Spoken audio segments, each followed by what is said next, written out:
కూటమి ప్రభుత్వం ఆధ్వర్యంలో రాష్ట్ర ప్రజలకు విద్యుత్ ఛార్జీలు తగ్గించామని ఎమ్మెల్సీ ప్రభుత్వ విప్ కంచర్ల శ్రీకాంత్ తెలిపారు. ప్రజలపై విద్యుత్ ఛార్జీల భారం తగ్గించాలనే లక్ష్యంతో ముఖ్యమంత్రి నారా చంద్రబాబు నాయుడు కీలక నిర్ణయం తీసుకున్నారన్నారు.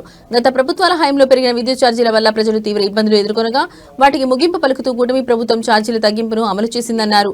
2019 నుంచి 2024 మధ్య కాలంలో వైసీపీ ప్రభుత్వం పదే విద్యుత్ ఛార్జీలు పెంచి ప్రజలపై భారాన్ని మోపిందని విమర్శించారు. ముఖ్యంగా రైతులు, పేదలు, మధ్యతరగతి ప్రజలు అధిక విద్యుత్ బిల్లులతో ఆర్థికంగా నష్టపోయారని 2024లో అధికారంలోకి వచ్చిన కూటమి ప్రభుత్వం ప్రజా సంక్షేమమే లక్ష్యంగా విద్యుత్ రంగంలో సంస్కరణలు చేపట్టి జనవరి నుంచి యూనిట్కి తగ్గింపు అమలు చేయడం ద్వారా కోట్లాది వినియోగదారులకు ఊరట కల్పించిందని తెలిపారు.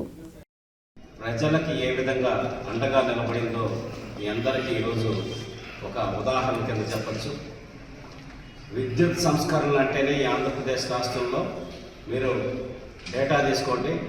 1995కు ముందు చంద్రబాబు నాయుడు గారు ముఖ్యమంత్రి కాకముందు, అయిన తర్వాత ఆ రంగాన్ని ఏ విధంగా సంస్కరించి ఎటువంటి ఫలితాలు రాబట్టారు, అలాగే ట్రాన్స్మిషన్ లాసెస్ దగ్గర నుంచి ప్రతి ఒక్కటి కూడా ఒక ముఖ్యమంత్రి అయ్యి టెక్నికల్గా కూడా డేటాను తెప్పించుకొని వాటిని కూడా అరకెట్టడం ద్వారా సంవత్సరానికి 3,000 కోట్ల రూపాయలు సేవ్ చేసినటువంటి ఘనత 2014-19 మధ్య చంద్రబాబు నాయుడు గారు ఆ రోజు చేయటం జరిగింది.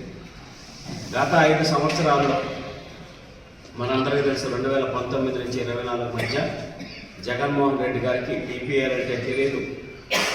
ఆ పవర్ పర్చేజ్ అగ్రిమెంట్స్ మొత్తాన్ని వాళ్ళు ఇబ్బంది పెట్టి వాళ్ళు కోర్టులకు వెళ్ళి ఆఖరికి సుప్రీంకోర్టులో ముట్టికాయలు వేయించుకొని 9,000 కోట్ల రూపాయల పైన ఆ కంపెనీలకి డబ్బులు ప్రజాధనాన్ని పే చేసినటువంటి పరిస్థితులు మనం చూసాం.